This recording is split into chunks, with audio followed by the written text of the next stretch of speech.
নমস্কার বন্ধুরা, কেমন আছেন সবাই? সুস্মিতার খুঁটিনাটি ব্লগে সকলকে স্বাগত জানাই।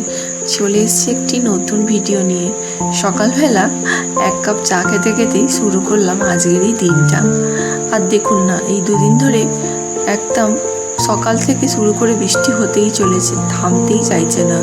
আর সকাল সকাল এই লিকার চা একটু বসিয়ে দিয়েছি, দুটো বাতাসা দিয়ে আর একটু আদা আর লিকার চা খেতে খেতেই শুরু করলাম আজকের এই ব্লগের সঙ্গে থাকুন, সাথে থাকুন। আশা করি ভিডিওটা আপনাদের খুব ভালো লাগবে। বাড়িতে খুব একটা কেউ চিনির চা খেতে চায় না, চিনি খাওয়াতে একদম ভালোও নয়, তাই বাড়িতে বাতাসা রাখা থাকে, নয়তো মধু, যখন যেটা থাকে সেটা দিয়েই চা বানানো হয়। তবে আমার তো বেশিরভাগ মধু দিয়ে চা খেতেই, লিকার চা খেতে খুব ভালো লাগে। চলে এসেছি একটু বেলায় গোপাল সোনাদের স্নান করাবো। এই যে দেখুন না, গোপাল সোনা বসে রয়েছে, একদম মিষ্টি মিষ্টি করে হাসছে। স্নান করানোর সময় গোপাল সোনা ভারী খুশি হয়, জানেন, মনে হয় মুখটা দেখে মনে হয় কি খুশি স্নান করানোর সময়। বন্ধুরা, এই যে গোপাল সোনার সঙ্গে বসে পড়েছে গোপাল, ছোট গোপাল, আর আমাদের বসে পড়েছে ননি, গপু, সবাই একসঙ্গে বসে পড়েছে। তো এই যে ছোট গোপালটার নাম, তো ওর নাম হচ্ছে গপু, আর এই যে সাদা পাথরের যে গোপালটা রয়েছে ওর নাম হচ্ছে ননি। তো গপু ননি আমার কাছে এতদিন ধরে ছিল, প্রায় 1-2 বছর হবে। তো এবারে আবার নতুন বড় গোপাল সোনাটা এসছে আমার বাড়িতে। তো আমি চাই বড় ননি গপুর যেমন একটা করে নাম আছে, তেমনি বড় গোপাল সোনাটারও আমি একটা নাম ধরে রাখতে চাই। তো আমি চাই আপনারা কমেন্ট করে একটু জানান, আমাকে একটু সাজেস্ট করুন গোপাল সোনাদের কি মিষ্টি মিষ্টি নাম হয়, আর কোন নামে ডাকলে গোপাল সোনারা বেশি ভারী খুশি হয়। তো তার জন্যই আজকের এই ভিডিওটা বানানো। আমি আবারও বলছি, আপনারা চাইলে কিছু নাম গোপাল সোনার সাজেস্ট করতে পারেন আমার কমেন্ট সেকশানে। তো আপনাদের মধ্যে থেকে যার নামটা আমার সব থেকে বেশি ভালো লাগবে, তো আমি সেই নামটা ধরে গোপাল সোনাকে ডাকতে চাই। গোপাল সোনা তো বলবই, কিন্তু আর একটা স্পেশাল নাম না থাকলে হয় বলুন? আমাদের বাড়িতে সকলেরই আমাদের আলাদা আলাদা করে নাম আছে। আমাদের বাবা মা, ধরুন বাড়ির সকলে বা পাড়া প্রতিবেশী, মামার বাড়ি, মাসির বাড়ি, সকলেই কিন্তু একটা ধরনের নাম ডাকে। তো আমিও চাই যে ও যেহেতু বাড়ির ছেলের মতো না, ছেলেই তো, তাই চাইছি গোপাল ননি তো থাকবেই, টাকা হবেই, তো তারও একটা নাম চাই। এই যে জামা প্যান্ট পরে রেডি বসে দিয়েছি ওকে স্থানেতে। এই যে সবাই কি সুন্দর সেজে ফেলেছে, আর ওর হাতে কিন্তু আমি একটা বাঁশিও দিয়ে দিয়েছি। এবার ওকে আমি আয়না দর্শন করাচ্ছি। জানেন, গোপাল পুজো করলে না নতুন শৃঙ্গার করাতে হয় রোজ রোজ, আর আয়না দর্শন করাতে হয়।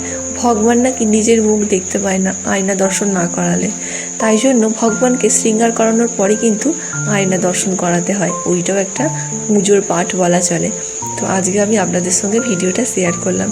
যাদের যাদের বাড়িতে গোপাল সোনা আছে, আপনারা প্রত্যেক দিন একটু সুন্দর করে পারলে সাজিয়ে দেবেন। না সাজাতে পারলেও একটা জামা তো আমরা পরাই সকলে, বাচ্চাদের জামা পরিয়ে দেবেন, আর একটু আয়নাটা দর্শন করাবেন। এটা হচ্ছে পুজোর একটা পাঠ, যেটা আমি আজকে আপনাদের সঙ্গে শেয়ার করলাম।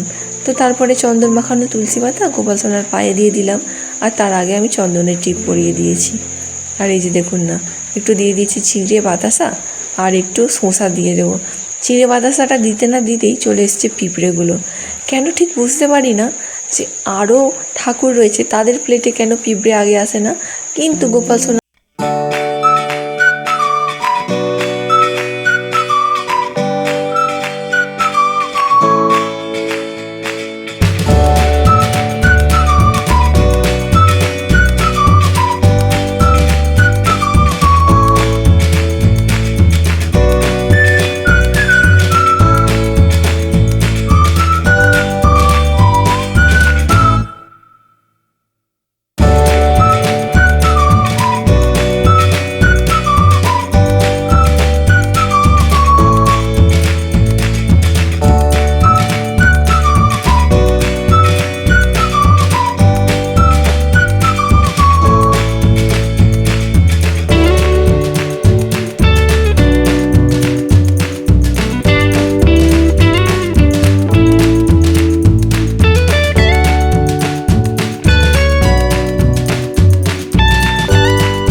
সুস্থ থাকবেন।